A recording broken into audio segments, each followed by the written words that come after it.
Welcome to my channel. ఈరోజు ఈ video వచ్చేసి కొత్తిమీర నిలవ పచ్చడి చూపిస్తున్నానండి. ఎవరైనా చాలా సింపుల్గా చేసుకోవచ్చు. కరెక్ట్ కొలతల ప్రకారం చూపిస్తున్నానండి. ఈ పచ్చడి స్టోర్ కూడా చేసుకోవచ్చు అనమాట. 2-3 నెలలు నిలవ ఉంటుందండి. అన్నం టిఫిన్లోకి రెండిట్లో కూడా తినచ్చు అనమాట. కొత్తిమీర హెల్త్కి చాలా మంచిది కాబట్టి ఇంకా ఆలస్యం చేయకుండా ఈ వీడియో చూసి ఒక్కసారి మీరు ఇలా ట్రై చేయండి. నేను 2 కట్టల కొత్తిమీర తీసుకున్నానండి. దీనిలో నాటు కొత్తిమీర, హైబ్రిడ్ కొత్తిమీర 2 ఉంటాయి. నేనైతే నాటు కొత్తిమీర తీసుకున్నాను. పచ్చడికి చాలా బాగుంటుంది. దాన్ని కట్ చేసుకొని 2-3 సార్లు నీళ్ళల్లో శుభ్రంగా కడుక్కొని పక్కన పెట్టుకోవాలండి. ఈ లోపల ఒక పొడి క్లాత్ తీసుకొని దాని మీద కొత్తిమీర అంతా ఆరబెట్టుకోవాలండి. కనీసం గంటైనా పట్టింది కాబట్టి. ఈ లోపల మనం చింతపండు నానబెట్టుకొని ఉంచుకుందాము. చింతపండు పెద్ద నిమ్మకాయ సైజ్ అంతా తీసుకున్నానండి. కొంచెం వాటర్ పోసుకొని నానబెట్టుకున్నాను. ఈ లోపల కొత్తిమీర కూడా ఆరిపోయిందండి.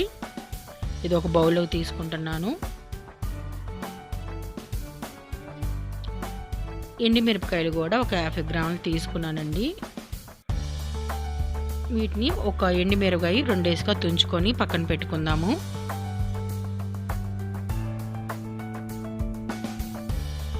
ఈ లోపల పచ్చట్లోకి ఆవాలు, మెంతులు ఫ్రై చేసుకుందామండి. ఆవాలు, మెంతులు తీసుకున్నాను.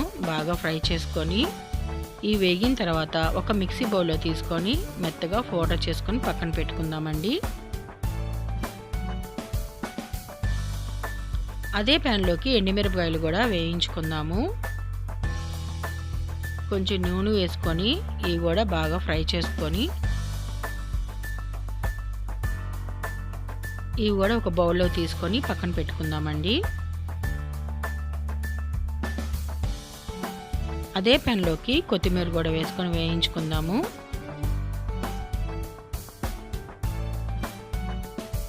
కొత్తిమీర వేగిస్తే ఎంతో కాలేదండి, కొంచెం అయింది అనమాట. ఒక గుప్పుడు అయింది. బాగా ఫ్రై చేసుకోవాలండి, పచ్చివాసన అంతా పోయేలాగా.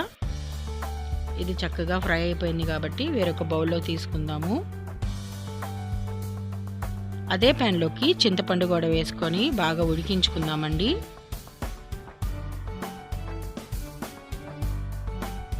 చింతపండు కూడా బాగా ఉడికిపోయింది కాబట్టి చల్లార్చుకొని పక్కన పెట్టుకుందాము. ఈ లోపల ఒక మిక్సీ బౌల్ తీసుకొని దానిలోకి వేయించి పెట్టుకున్న ఎండుమిరపకాయలు, చింతపండు గుజ్జు, కొంచెం ఉప్పు ఒక్కసారి గ్రైండ్ చేసుకుందామండి. ఇప్పుడు కొత్తిమీర కూడా వేసుకొని ఒక్కసారి గ్రైండ్ చేసుకుందాము. ఇప్పుడు ఈ పచ్చడికి తాలింపు పెట్టుకుందామండి. ఒక 50 గ్రాములు నూనె తీసుకున్నాను. పచ్చడికి నూనె ఎక్కువ ఉంటే చాలా బాగుంటుందండి. నూనె కాగిన తర్వాత శనగపప్పు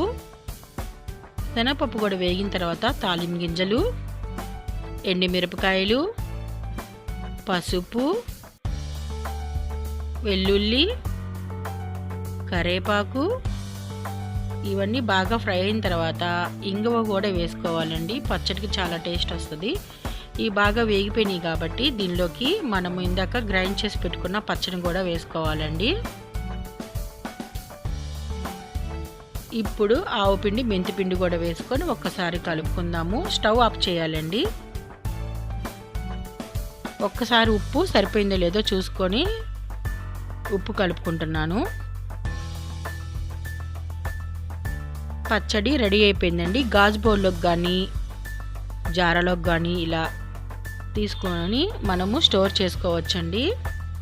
2-3 నెలలు నిలవ ఉంటుంది. చాలా సింపుల్గా అయిపోయిందండి కొత్తిమీర పచ్చడి, నిలవ పచ్చడి. ఒక్కసారి మీరు కూడా ఇలా ట్రై చేయండి. ఇప్పుడు నేను టిఫిన్లోకి దోశలో తిని చూపిస్తాను.